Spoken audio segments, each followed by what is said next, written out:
무더운 여름이지만은 늘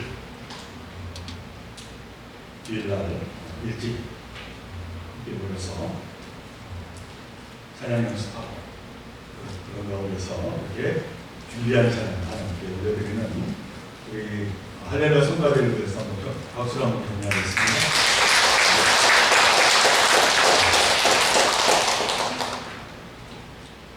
할렐루야. 지난 주간 안녕하셨습니까? 본격적인 무더위가 시작되었습니다. 그러나 하나님께서 구름 기둥으로 지켜 주실 줄로 믿습니다. 이 믿음 가운데 날마다 은혜의 삶을 이루어가는 여러분 모두가 되시기를 주님의 이름으로 간절히 축원을 드립니다. 제가 오늘 본문으로 택한 누가복음 11장 5절 이하의 말씀은 지금부터 6년 전인 2017년 6월 첫째 주에 전했던 말씀입니다. 그리고 우리가 너무나도 잘 아는 내용입니다.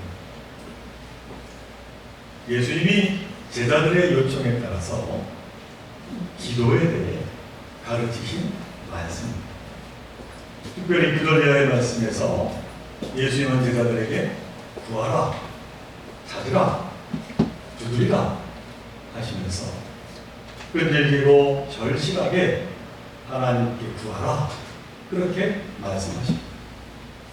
구하고 찾고 두드리면 하나님께서 들어주시고 찾게 해주시고 열리게 해주신다라고 하는 것이죠. 오늘 본문 첫 절인 5절부터 8절의 이 비유의 이야기도 이를 강조하는 것 같습니다. 어떤 사람이 있는데 밤중에 여행 중인 친구가 집으로 찾아왔습니다.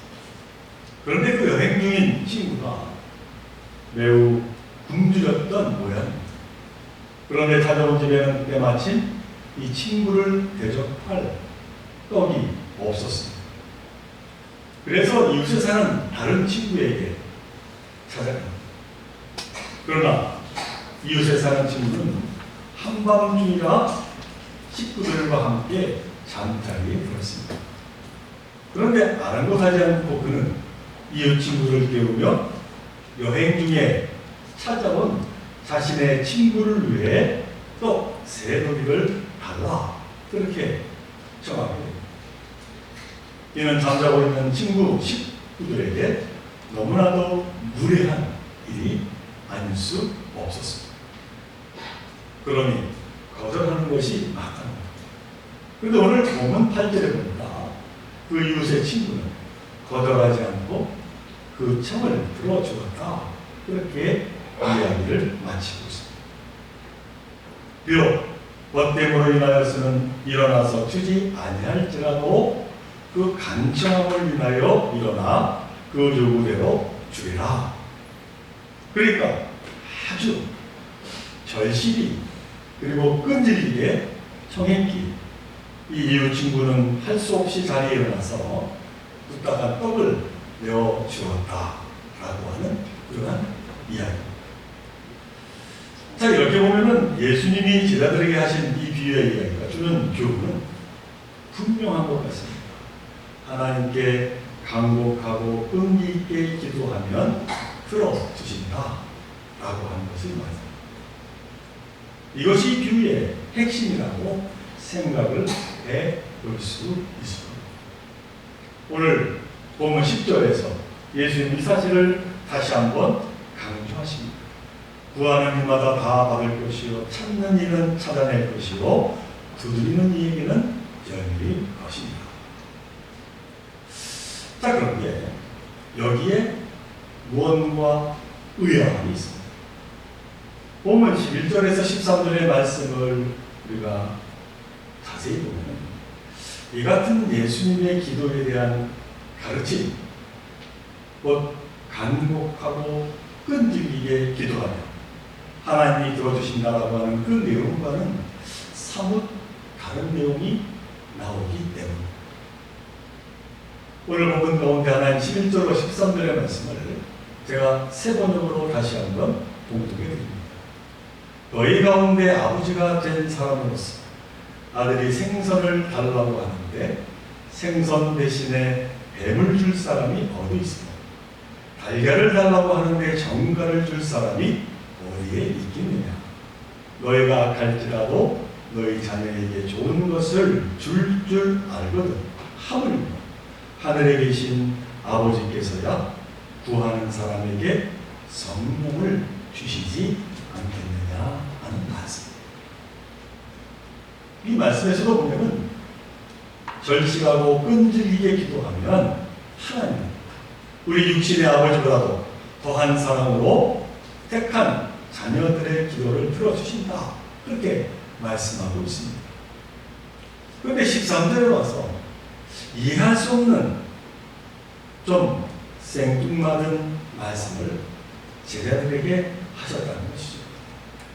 하늘에 계신 아버지께서야 구하는 사람에게 성령을 주시지 않겠느냐라고 말합니다.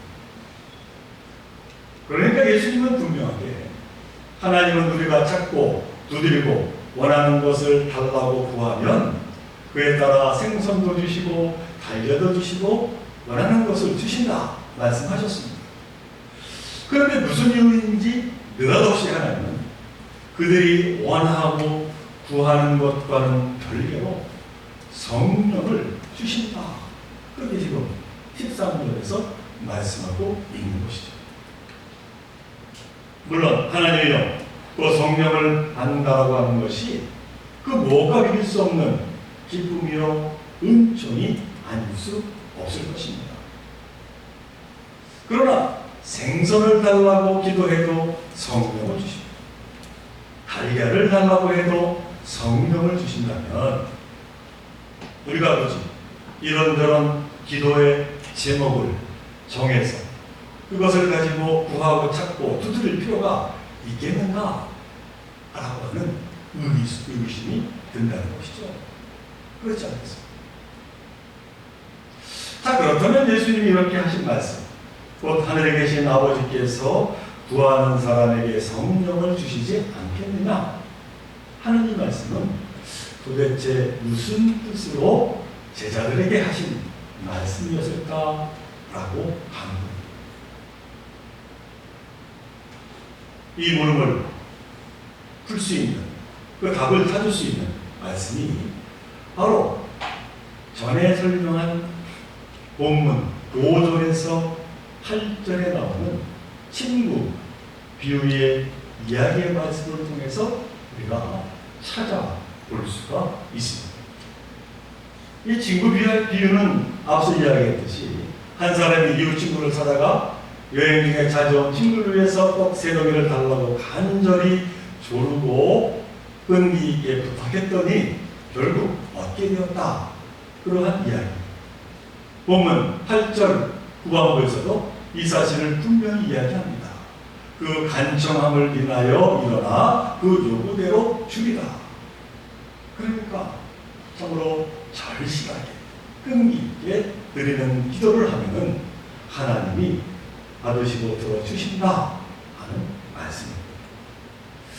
자, 그런데 근래에 들어와서 신학자들이 말합니다. 오늘 비유인 이 친구의 비유가 전하고자 하는 핵심, 곧 간절하고 끈기 있게 기도하면 하나님께서 들어주신다 라고 하는 교훈과는 전혀 다른 교훈, 우리에게 말씀하는 이야기다. 그렇게 연구 결과를 발표한 것이죠. 자, 그렇다면 과연 한밤중에 이웃 친구를 찾아가 떡 세 덩이를 구한 사람의 이 비유는 우리에게 무엇을 말하고자 하는 것일까요? 학자들은 이 비유의 본질을 끈질긴 기도, 그리고 간절한 기도라고 하는 데에 초점을 맞추게 된 그 이유가 이 8절에 나오는 단 하나의 단어를 그만 잘못 이해한 데 비롯되었다. 그렇게 그들은 이야기합니다.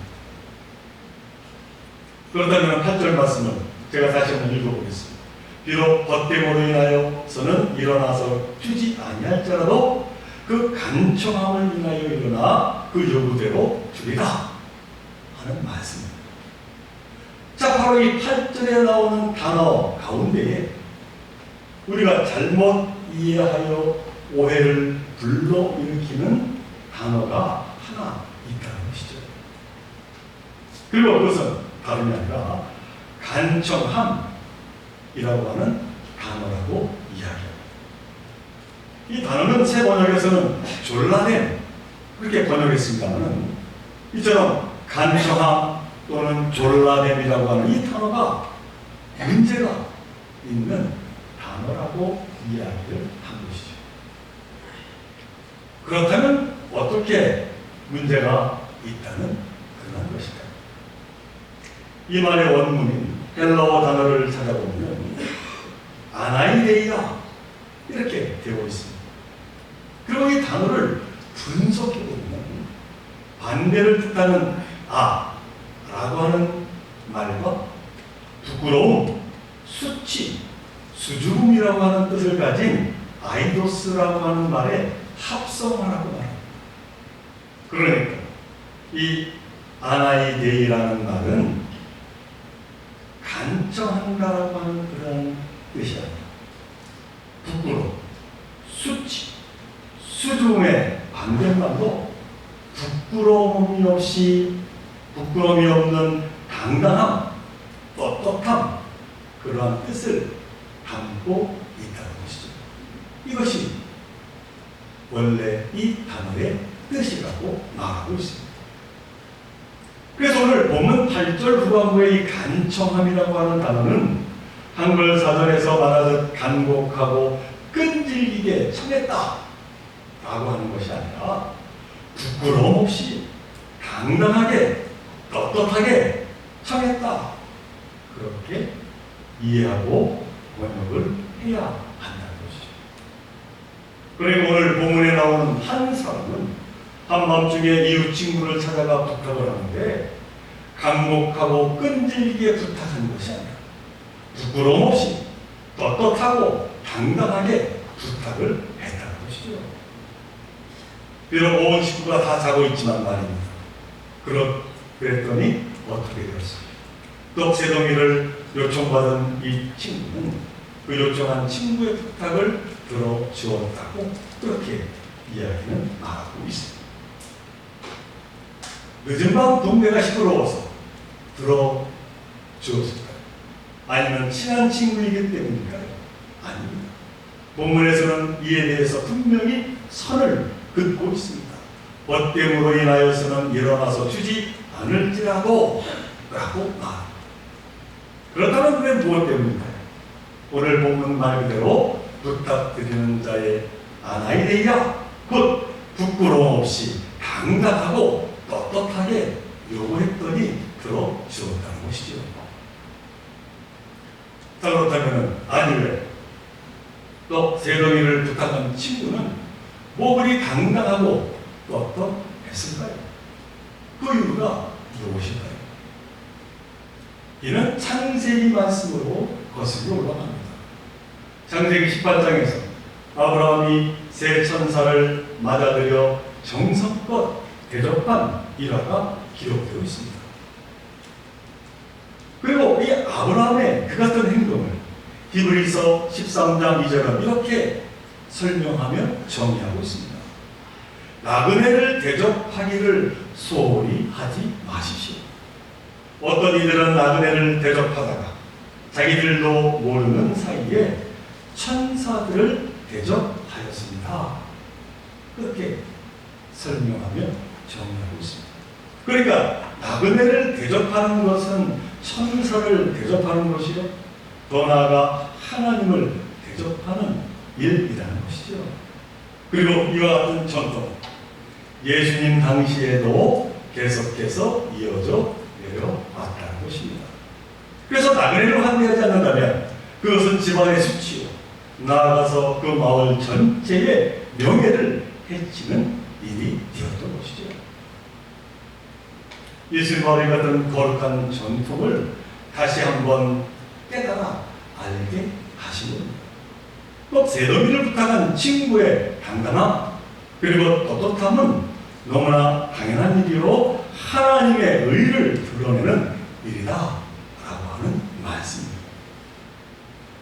사랑하는 종교의 성도 여러분, 내 욕심을 위해서가 아니라 다른 사람의 어려움과 아픔을 위해 구했다라고 하는 것, 그 마음이 무슨 마음이겠습니까? 내가 아니라 다른 사람의 배고픔과 아픔을 위하여 모든 체면과 예의를 가리지 않고 찾아가 부탁한 그 친구의 마음, 이것이 바로 성령이 임한 마음, 거룩한 마음이 아니겠습니까? 바로 이것이 예수님께서 본문 13절에서 하늘에 계신 아버지께서야 구하는 사람에게 성령을 주시지 않겠느냐, 그렇게 말씀하신 이유다라고 하는 것이죠. 무엇을 구하느냐가 중요한 것이 아니라는 것이죠. 어떠한 마음으로 구하고 찾고 두드렸느냐를 묻고 계시다라고 하는 겁니다. 기도의 응답은 기도의 마음으로 이미 다 결정이 된다는 것이죠. 그래서 예수님은 마태복음 21장 22절에서 제자들에게 이렇게 말씀을 하십니다. 너희가 기도할 때 무엇이든지 믿고 구하는 것은 다 받으리라 하시느니라 하는 말씀. 거룩한 마음, 성령의 마음으로 기도드리는데 하나님이 그 기도를 들어주시지 않으시겠느냐? 너무나도 당연한 일이라고 예수님이 제자들에게 말씀을 하신 겁니다. 요즘은 참 편리한 세상입니다. 제가 한 번은 우연히 한 유명한 기도원에서 부흥 집회하는 그 집회의 모습을 유튜브에서 보게 되었습니다. 근데 거기에서 한 여집사님이 나오셔서 이렇게 간증을 합니다. 기도 중에 어느 땅을 사랑하는 계시를 받아서 그 땅을 샀더니 바로 2배나 올랐습니다. 하나님의 은혜가 아닐 수 없습니다 하는 간증이었습니다. 열심히 기도했더니 기도의 응답을 받았다는 것이죠. 그것도 물질의 축복을 받았다는 겁니다. 여기저기 아멘 아멘 하는 소리가 들렸어요. 참으로 감사한 일이죠. 자, 그런데 그 다음이 문제이지 않겠습니까?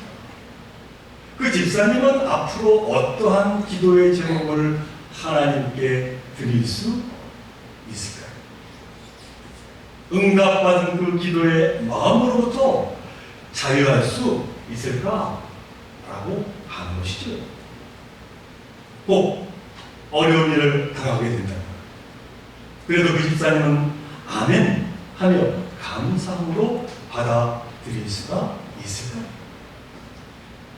욥기서 2장 10절 후반부에서 보면 욥은 너무나도 힘들고 고통스러운 시련 앞에서 이렇게 고백을 했습니다.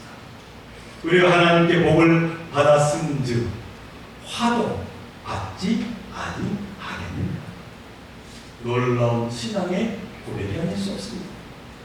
그러나 이 같은 고백은 또한 정말로 우리가 하기 힘든 고백이 아닐 수가 없습니다. 사랑하는 좋은 교회 성도 여러분, 우리는 내 욕심을 담아 기도로, 그 욕심을 담은 기도로 하나님을 시험하지 말아야 할 것입니다. 내 욕심을 위해 드리는 초라한 기도는 하나님께 드리지 말아야 한다는 것이죠. 예수님은 마태복음 6장 32절에서 너희는 먼저 그의 나라와 그의 의를 구하라 그리하면 이 모든 것을 너희에게 더하시리라 분명히 말씀하십니다. 그러니까 먼저 하나님의 나라와 의를 구하면 우리의 형편과 처지를 아시는 하나님, 우리가 이 세상 살아가는데 필요한 모든 것을 채워주신다는 말씀인 것이죠. 그럼 제 먹을 것, 제 입을 것, 제 누릴 것에 너무 매이지 말라는 것이죠. 부족하지만 성령의 마음으로 중보의 기도를 드리라는 것이죠. 오늘 본문에 나온 친구처럼 성령의 마음으로 하나님께 기도하라는 것입니다. 넋새덩이를 내놓으라고 하는 친구처럼 하나님께 그래도 떳떳하고 당당한 기도를 드리고자 노력을 해야 되지 않겠는가라고 하는 것이죠. 우리는 기도할 때마다 예수 그리스도의 이름으로 기도드립니다 하고 끝을 맺습니다. 여기에는 여러 가지 의미가 있습니다만 그중 우리가 잊지 말아야 할 것이 있습니다. 여기 예수 그리스도라는 이름은 단순한 명칭이 아닙니다. 그의 삶과 인격을 나타내는 것이죠. 그러면 우리가 구하는 것은 세상 사람이 구하는 것과 무언가 좀 달라야 하지 않겠습니까? 예수 그리스도의 삶과 인격을 닮아 기도해야 하지 않겠느냐라고 하는 것이죠. 그럴 때 주님은 우리가 구하지 않을지라도 부와 명예와 때로는 지위와 그 무엇 참으로 우리에게 필요한 것을 넘치게 부어주실 줄로 믿습니다. 그러므로 이 진리를 믿고 하나님께 나아가 성령을 주셔서 내 삶을 주관하여 주실 것을 간절히 기도하는 저와 여러분 되시기를 간절히 바랍니다. 언제나 성령 충만함으로 때로는 당당함과 떳떳함을 가지고 주님께 구하며 그 무엇과 비길 수 없는 기쁨과 은총의 삶을 살아가며 기도의 응답을 받고 살아가는 저와 여러분들 모두 되시길 주님의 이름으로 간절히 축원을 드립니다. 우리 함께 기도드립니다. 사랑과 은혜가 충만하신 하나님께 기도할 때마다 내 욕심을 담은 기도로 하나님을 시험하는 자가 되지 않게 하여 주옵소서. 하나님의 뜻을 이루는 기도를 드리는 저희 모두가 되게 하여 주옵소서. 언제나 성령의 도우심으로 주님께 온전한 기도를 올려드림으로 날마다 그 기도에 응답을 받고 그로 인한 기쁨과 감사함으로 살아가는 저희들 모두가 되게 하여 주옵소서. 우리 원하는 것보다 더 좋은 것으로 화답해 주시는 거룩하신 예수님으로 기도드리옵나이다.